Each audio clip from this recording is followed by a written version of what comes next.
Just seeing Derrier's shattered face at the end. I'm really sad. I just finally got around to reading the latest chapter, and I'm greeted with, Mon sacrificing himself and dying for Derieri. I'm just like, really? Like, come on. Like, I mean, I'm glad that, characters are dying.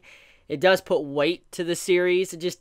I've always loved Mon, and I've always loved Derrier's relationship, and I've always wanted more of them. And with Mon dying, that future for those two, for them to be happy and have a nice life, that's not gonna happen, because Mon, his final heart was crushed, just completely crushed. And with him pushing Derieri away like he did, it was kind of like symbolizing he knew it was over. He knew that he was dead.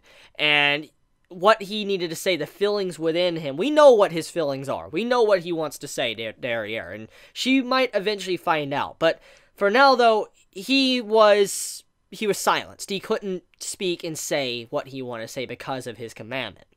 And he realized this, and he's like, I guess, I can't ever say what I want to say to you. And he basically just shoves her away, and she goes flying. And he decides to use, Hell Blaze, and it just lights up the area, and it burns Estarossa.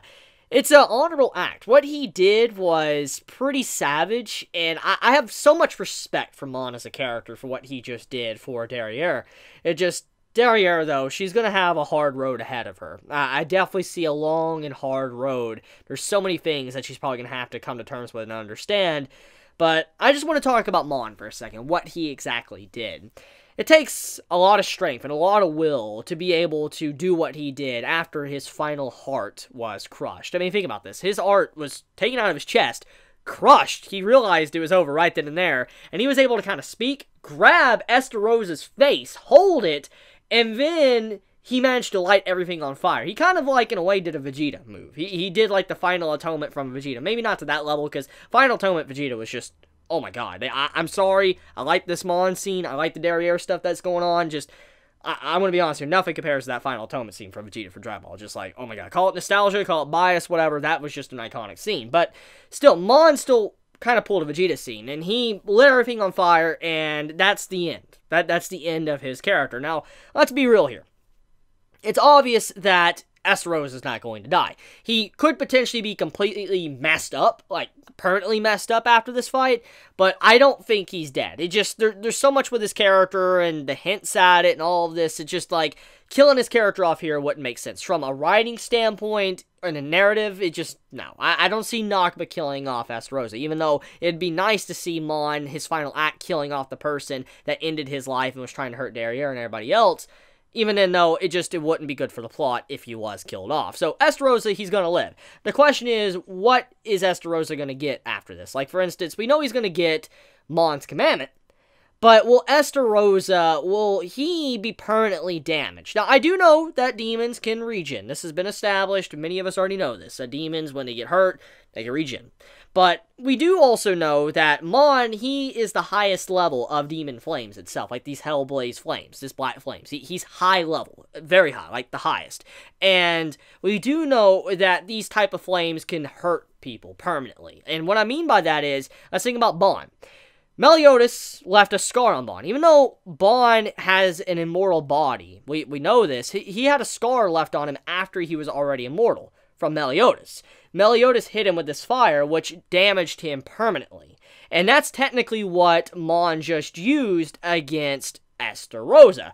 So I do hope that Estarossa has some form of burn mark on his face. Maybe half his face is burnt or whatever, or half his body is burnt. It'd be a very nice look design, change up his design a bit just to show the everlasting effect of what Mon did to his body. I think that would be a way I could accept Mon's death and Estarossa to continue walking forward, is if Estarossa had a permanent burn mark somewhere on his face after what happened. Moving over, let's talk about the stuff with Elizabeth. So, Elizabeth plays a very big role in this chapter, and also Death Pierce does as well. Now, Death Pierce, he's been given characterization here and there, but he's not one of the most relevant or most important characters in the series. Let's just be real.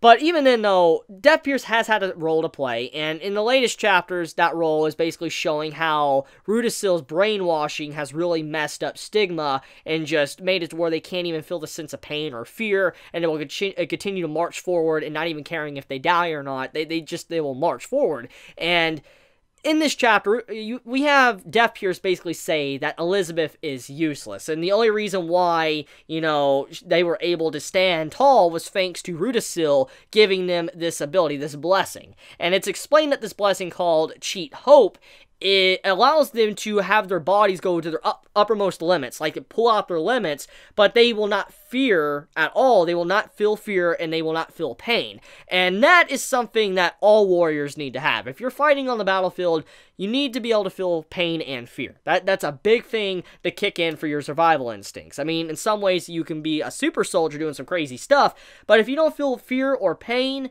then you're going to have things happening to your body that you're not going to be aware of, and it's just, everything's going to go downhill. And Elizabeth, basically, she was saying, you all should not rely on Cheat Hope. And Death Pierce was talking smack, saying, like, you're useless and all that, don't be putting Rudisill down. But then, the two Archangels come in and clarify and back Elizabeth up. This is what truly surprised me about the chapter. You already know that these two Archangels, they're not entirely on Elizabeth's side. However, they do listen to reason, and they are not as bloodthirsty as Rudisill is. They have listened to Elizabeth in the past. We've seen this in flashbacks, when, Diane and King were going for their flashback and stuff, finding out about the past. We know that these two Archangels, they will ally themselves with Elizabeth, help her out, and try to help out her objectives, because they do make logical sense. And they actually praise Elizabeth in this chapter and try to correct Death Pierce on the fact that what's going on right now with their bodies and why they're healed is not because of Rudisill and his blessing. It was actually thanks to Elizabeth sitting there and healing everybody the entire fight, healing everyone on the battlefield. That's impressive. That's very impressive for her to be able to heal everybody like that and make it to where none of them really die.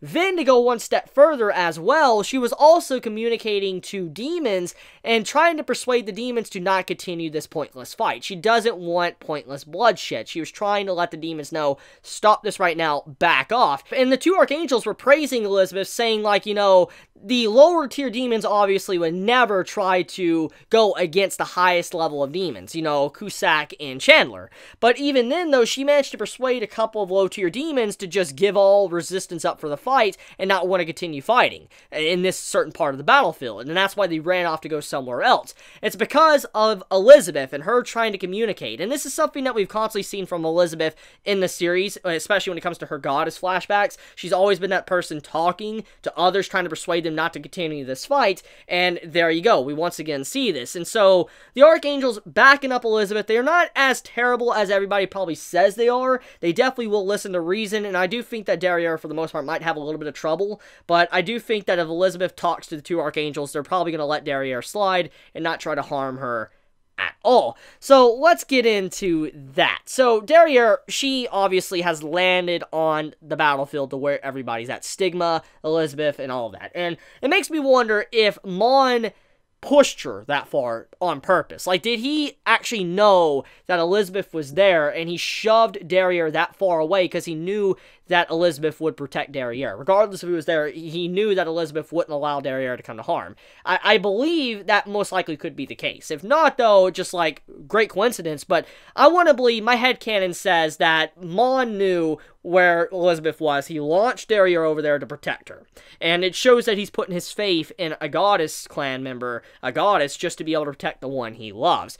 Now, Derieri as a character, right now, she's probably incredibly broken. I mean, she just lost someone that she deeply cares about, a companion she's had for a very long time, and she also had someone just like die, and she lost her home. She just lost everything in that moment. She doesn't really know how to feel right now, and also her entire world has been shaken because she's had it to where humans have helped her out, the goddess clan has helped her out, and I mean, because of all this, she doesn't really know how to feel anymore about this entire holy war.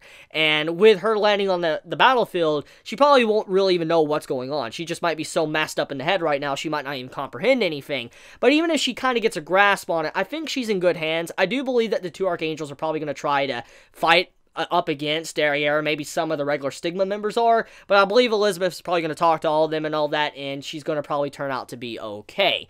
And this is nice to see. I'm glad to see that Derieri is potentially joining our forces, because that means that she's going to get more character development, more screen time. We get to see her have her grudge match against Estarossa in the future, because we know he's going to live.